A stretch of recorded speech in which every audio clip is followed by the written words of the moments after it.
Next week, I'm going to be on vacation with my wife to Poland, France, and Switzerland for a whole 3 weeks. So I'll be gone for quite a bit of time. So I figured I'd squeeze in one more video for you guys, all having to do with extreme metal and backstories that are very deranged, crazy, or in this case, extremely depraved, because we'll be talking about the story all about Matias Scorman. Before I get into this story, thank you and credits go to Vagalis1993, one of my Instagram followers, for telling me all about this. When it comes to the backstory of Matias Scorman, there's really not much to go off of other than the bare basics. That being, he's from Leer, Germany, a small town in the northwestern part of the country. His hobbies and interests range from collecting cards, playing video games, collecting weapons such as knives, swords, machetes, and guns, I believe one of them being a pistol shown in this picture right here, and of course, he was a massive metalhead. Back in 1997, Matias and 3 of his friends would start a black metal band called Carpe Noctem, which if you translate from Latin to English is Seize the Night. Speaking about this band this early on into the start of their timeline in the late 90s, it's estimated that everyone in this band was roughly around the age of their late teens, like 18 or 19, to their early 20s. And you can notice from their music, presentation, and overall attitude from what you can gather online that they were playing around with the cliches of black metal, that being dark, gloomy, grim, and quite edgy at times. And I feel like that mainly has to do with the fact that, well, they had a lot of that youthful angst attached to them. An example of this can come from what used to be their web homepage for the band, as it was archived thanks to the Internet Archive's website. That from the opening message of what used to be their website states that for them, black metal is a lifestyle, that you're not going to find any shitty nuclear blast bands on what they're trying to do. And it mainly just has to do, again, with that youthful angst that you would find in black metal, that because of it being a lifestyle, they find it to be very underground, dark, and gloomy as possible, and they try to be anti-establishment. So much so with the anti-establishment that even the established, metal bands and labels should be shunned away. As for the lineup for Carpe Noctem, I'll announce them by their stage name, that being Troll, who plays guitar, Galef, who is the drummer and also brother to the vocalist of this band, that being Evine, who does, again, vocals and plays guitar, and then there's Matthias, who his stage name is Carathorn, and he does bass guitar and provides backing vocals. 1 year after they formed, in 1998, they would release a demo called Days of Dark Winter. For demo standards, this is pretty lengthy, as it contains 6 tracks and its overall runtime is a little over 27 minutes long, that you can almost call this an EP to some extent. Regardless, in terms of the music you're going to be hearing on this demo, for what it's worth, really, it's just another black metal band keeping it tried and true with black metal standards and cliches. It's raw, primitive, it's harsh, and a lot of its influences, you can tell they were clearly inspired by what was happening a few years earlier in Norway with, bands like Burzum and Darkthrone. A lot of tremolo pick guitars, wretched vocals, blast beats, tin can production. Again, if you're a black metal fan, you'll resonate with it for what it's doing. However, one standout track I want to give a little bit of attention to on this demo would be the 3rd track on here titled Verloren by Tag, which hopefully I said that somewhat correctly, but it translates from German to English, being lost by day.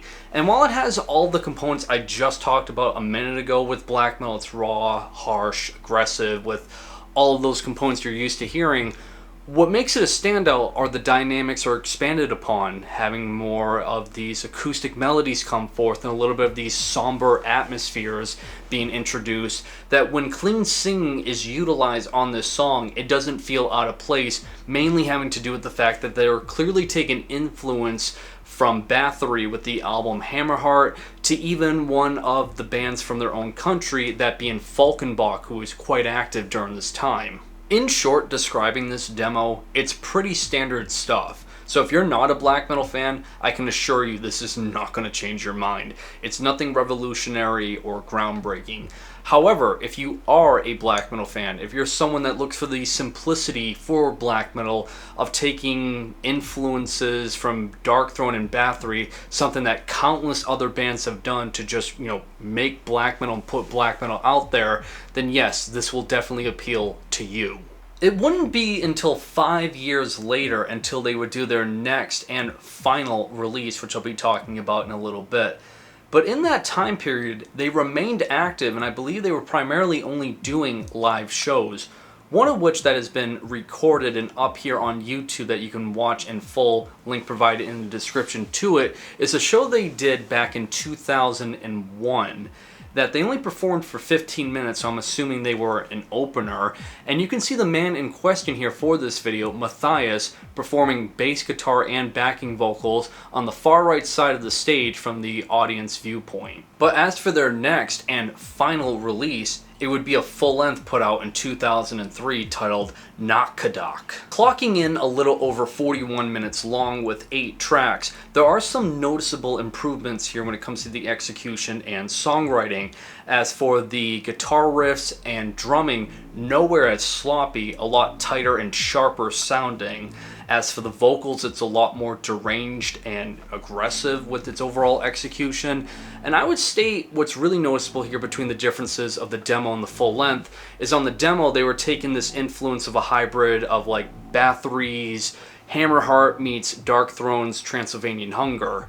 Whereas on the full length, they're only taking one influence, that being Darkthrone Full Force, but with their album Under a Funeral Moon, as, again, it's just way more vicious and faster. I mean no disrespect saying this, but that's really all I can state about this in terms of a description here. It's just a Darkthrone worship clone band, and that's it. It's solid stuff, but nothing that is out of the ordinary here. That for individuals who enjoy Darkthrone, especially when they were a pure black metal band in the early 90s, and you want more of that sound, then this Carpe Noctem album right here will provide that for you. Shortly after this album's release, the band Carpe Noctem would quickly dissolve, as Matias Scorman and the drummer would leave the band in the same year in 2003, only leaving the 2 other guitar players left, and the band would call it quits in 2004. If you're curious enough, both the demo and full length are uploaded here on YouTube, so I'll leave a link provided in the description to where you can check them both out in full. As for physical releases, they only have a one and done pressing on their respective release dates back in 1998 and 2003, and I strongly, highly doubt that any label or individual will ever do represses or future merchandise in the future for this band, considering the fact that this band is connected to Matias Scorman, and with his actions that he did after leaving the band, you'll understand why. Nowhere is it stated online as to why Matias Scorman left the band, other than some educated guesses on my behalf, that having to do with the fact that it stated that he was a mechanic as a career path. So I'm just assuming he probably left to focus on his career. However, up until the year of 2008, it stated that he was an unemployed mechanic. All the while, Matias Scorman had a massive crush on a local girl to his city, her name being Bianca Brust. There's not much information that I can find about Bianca Brust, other than that she was 27 years old, and she worked at the local hospital in the town of Leer, Germany, as a medical assistant. In no way, shape, or form did Bianca have any interest or passion similar to that to Matias. She wasn't collecting cards or collecting weapons or playing video games, and she absolutely was not a metalhead either, so she wasn't integrated in the metal scene like Matias either. The only thing they shared was friendship, and that was really it. At this point now, Bianca being 27 years old and Matias being 32 years old, there's been multiple accounts where Matias would ask her out or showcase his devout love for her multiple times, and time again, Bianca would turn him down as she had, standards, and she seemed like a kind soul enough to still remain friends. There was other sources as well stating that Bianca was already in a relationship, as Matias was consistently asking her out. Not like you need a degree in psychology to recognize this, but by the bare basics of the understanding of the story, It doesn't seem like Matias Scorman was in love with Bianca Brust, but more so he was obsessed with Bianca Brust. Sadly, that obsession would lead to an extremely tragic and fucked up event. A little bit after midnight on February 20th, 2008, Matias Scorman would invite Bianca Brust to his apartment. From what I was able to find, there's no concrete evidence as to why Bianca Brust ended up showing up to Matias's apartment around that late hour, other than some theories, being one that since she worked at the hospital and they have late hours, maybe she got off work during that time, and considering that they both had an interest with smoking marijuana, that's why she showed up for a smoke session, is what people mainly think it has to do about. Other guesses could be the fact that Matias gave off like this urgent message for her to show up. Regardless, either way, on February 20th, Bianca would end up showing up to Matias's apartment. From every article that I came across discussing this exact moment is that Matias Scorman tried one last time to win over the love and affection of Bianca Brust. And just like every other attempt that happened previous to this one, she declined and stated that she just wanted to be friends. And this is where Matias couldn't take it any longer.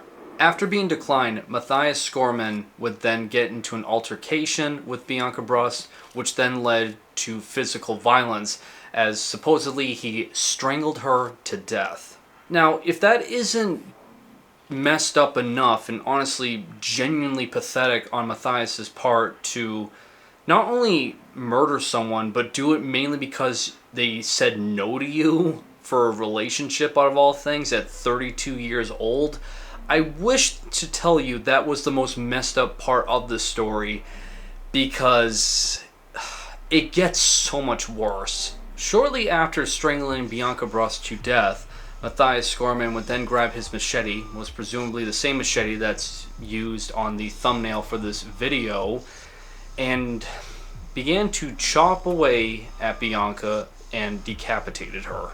Shortly after doing that despicable action, Matias Scorman would then get a camera and put Bianca's body and head in all different positions and take photographs of her decapitated head and body. Roughly around 20 photos were taken, and then he uploaded those photos onto a Gore snuff forum page called Life of Debauchery on the same night. He created an account called IH8U, which I know really creative of an account, and called the thread Dead Whore, and then proceeded to post all the photos that he took. So during my research for this event, just looking up everything that happened and going through article and article, it's really depressing to know that these photos that are so, I don't even know the right words for it, are not that hard to come across when you look into this story. So I wasn't planning on actually seeing them, but I did, and just so despicable, man. There was also rumors too that he took video of that, which never surfaced, and all I can say is thank fucking God. For the very short time period that those photos were up on Life of Debauchery, it got a lot of comments stating either creepy, gross, fake, internet culture at its worst right there in terms of like how it treats some of these situations. But one of the forum moderators, going by the username of Wolfbitch, because of course it is on a Gore website of all things, contacted Matias's profile at the time, that being again I Hate You, stating that showcasing concern and that he should cover his tracks because this looks more like a crime scene than just a regular Gore post. Immediately after receiving those messages from the admin Wolfbitch, Matias would immediately backtrack by deleting the photos on the thread and his account, and then just basically going the next level of insanity. He then took the decapitated head of Bianca Brust, placed it in a book bag for him to take, and set his apartment on fire to presumably cover the tracks of his crime by burning the body of Bianca and destroying his computer. From there, he fled the apartment to get in his car for a quick getaway, all the while his neighbor noticing the commotion of the apartment being on fire and him leaving in such urgency that the neighbor called local police and they chased after him. It's heavily speculated that as the police were chasing after Matias, that he had no way out of this, considering the fact that he's being chased by the police. For some reason, he decided to take the head of Bianca and put it in his backpack right next to him in the passenger seat, that he took the easy way out by going into oncoming traffic and hitting a head-on collision into an oncoming truck. Hence why if you search up the cause of death for Matias Scorman, it mainly comes from him taking his own life by car crash. As for the aftermath of this incident, it gets even more heartbreaking, as when EMTs showed up to the scene to identify the body and they came across Bianca with her decapitated head and the rest of her at the apartment, is that they realized that it was Bianca Brust, someone who they worked with. And the doctor even stated too, it's one of the most traumatizing events in his 25 years as a doctor in his career. The last bit of information that I came across with Bianca Brust is shortly after this incident, she did have a very emotional funeral with friends and family. So as tragic as this is, and really just disturbing and disgusting the more I think about it, at the very of least, she got a proper burial. As for the Gore forum website, Life of Debauchery, in the process of Matias Scorman trying to set his apartment on fire, trying to destroy evidence like Bianca's body and the computer, it didn't work out. And police were able to recover the computer and notice all of the links going towards Life of Debauchery, such as his username and login password. Thus, they were able to contact one of the administrators, that being that wolf bitch guy I talked about earlier with his username. And while he didn't really provide much other than timestamps as to when the photos were posted to Matias's username and email address, it's the only real consequences they kind of got from it. The administrator also claimed that he didn't even think it was the police at first, but regardless of all the information that he could give to them as he cooperated to the best of his ability, it didn't really help out much with the case. But regardless, though, that's all that can really be stated about Life of Debauchery. Other than that, as of 2018, that website has been taken down. The last bit of information that I can provide to you about this topic is the most recent. In the year 2020, in October, there was a theater play conducted called Dead Whore, which is heavily inspired by the events that took place with Matias Scorman and Bianca Brust.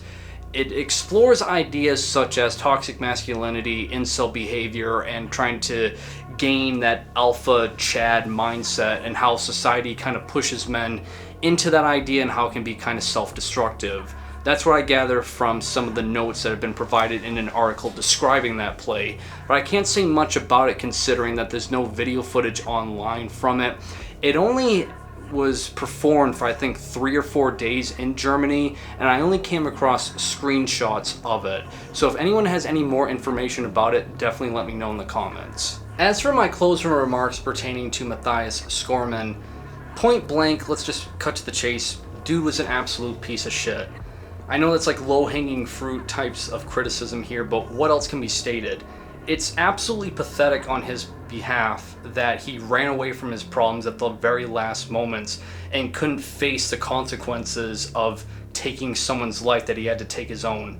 The dude was a coward, he was spineless, he was an incel in every which way of the word, in the most violent and depraved ways possible. From what I was able to see online relating to how Matias Scorman kind of fits into like the problems of today's world, like the whole like lonely male epidemic that's been going on that people talk about in forms of incel cultures. Yeah, he's definitely a form of it, even though this event happened 17 years ago. And I'm not going to pretend like I have the answers to all of these problems, because I don't.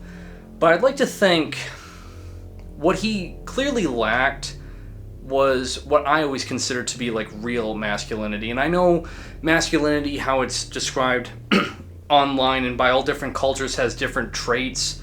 But for me, one component that makes masculinity something that should never be looked as a bad thing is I look at masculinity as a form of discipline. That's what kind of makes up masculinity.